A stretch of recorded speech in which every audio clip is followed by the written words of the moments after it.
La belle salle de Nice Hotel a accueilli ce mardi 25 novembre 2025 les élus du FIAD Atakpamé pour une soirée de haut niveau. Aux commandes, le coach Noël Ediaba Ohini, opérateur économique, qui a ouvert les activités avec l'exécution de l'hymne national et celui de la positivité du FIAD, conduit par la princesse Aïcha Doku et l'ambassadeur demeure Béni Edo. Salut à toi, élu de nos aïeux. Je m'engage à être si fort que rien ne peut perturber ma paix intérieure. Pour les accueillir convenablement, un mot de bienvenue a été prononcé par l'ambassadeur Roger Wama, conseiller pédagogique mis à la disposition de sa famille. L'objectif général de ces académies, c'est de vaincre la maladie, la pauvreté, l'ignorance sous toutes ses formes. C'est pour cela que Dieu le Tout-Puissant, il vous félicite pour avoir fait le bon choix. Soyez les bienvenus.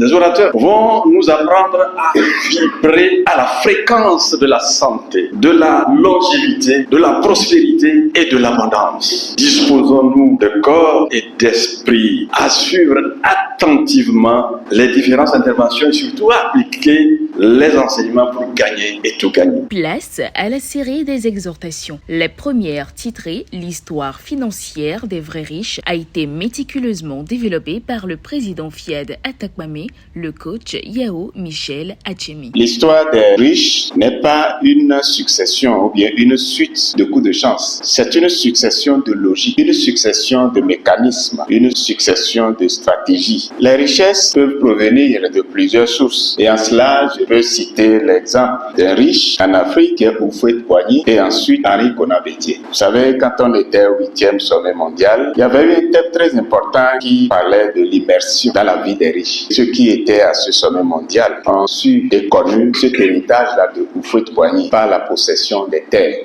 de son histoire, à exploiter ces terres pour gravir tous les échelons. Il en est de même de Henri Konan-Bédié, qui a bâti sa résidence sur une superficie d'environ 15 km sur 10. Les vrais riches investissent, ils ne consomment pas. Pensée gagnant-gagnant. Ce fut le thème abordé dans la deuxième exhortation par le coach Dominique Basson, opérateur économique. Pensée gagnant-gagnant, c'est choisir de voir chaque interaction non pas comme une compétition, mais comme une opportunité de créer davantage de valeur ensemble. Ce n'est pas se sacrifier, c'est affirmer clairement ses besoins tout en respectant ceux de l'autre pour que chacun reparte grandi. Cet état d'esprit demande parfois du courage parce que la solution gagnant-gagnant ne saute pas toujours aux yeux. Il faut accepter d'aller au-delà des options évidentes, d'explorer les alternatives, de chercher la fameuse troisième voie. C'est là que la créativité entre en jeu. Penser gagnant-gagnant, c'est aussi sortir de la peur de manque. C'est croire profondément qu'il y a suffisamment de place pour la réussite de tous. Pour assurer la troisième exhortation, il a été invité le coach Yaouvi Denise Amigbenoué, enseignant de dessin industriel, sur le développement du thème « Comprendre avant de chercher à être compris ». Apprendre à comprendre l'autre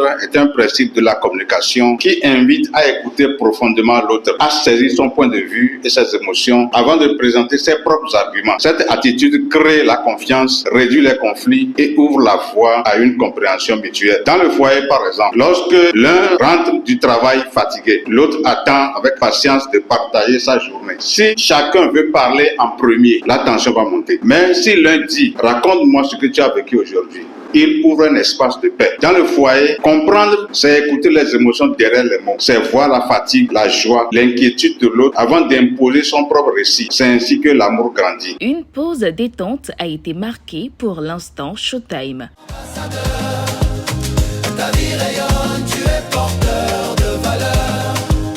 La soirée s'est ensuite poursuivie avec la quatrième exhortation. Elle a été prise en charge par le coach Jude Adoteviakwe, deuxième vice-président FIAD Atakpamé, qui a invité chacun à profiter de la synergie. La synergie, c'est l'énergie qui se crée lorsque des personnes se réunissent pour travailler ensemble vers un but commun. Dans toute organisation, que ce soit une entreprise, une équipe, une association, on a besoin d'être en synergie. Nous allons voir l'histoire de Steve Jobs et de Steve Wozniak, un exemple parfait de la synergie. Ce sont deux jeunes hommes passionnés d'informatique qui sont réunis pour créer quelque chose de nouveau. Ils ont travaillé ensemble, partagé leurs idées et leurs compétences et ont créé quoi? Apple, l'une des grandes entreprises les plus innovantes du monde.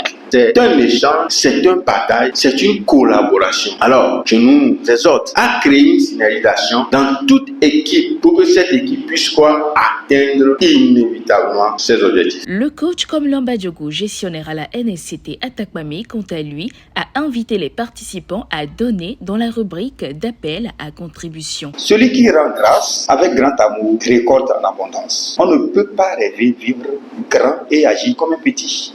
Car pour grandir, nous devons créer cet esprit de dépassement et l'univers nous mettra de la valeur. Dieu bénit certainement les actions de générosité. Faisons notre part et laissons Dieu nous surprendre. Comme toujours, les vibrations ont été fortement relevées par un puissant atelier de programmation dirigé par le prince Obed Basson, commerçant. Je renonce à ma nature humaine et à ses conditions charnelles. Je renonce à ma nature humaine et à ses conditions charnelles. Les sourires aux lèvres qui se lisent sur le visage des participants témoignent encore une fois de l'impact positif des rencontres FIAD. Le rendez-vous est donc pris pour le mardi prochain, même heure, même lieu.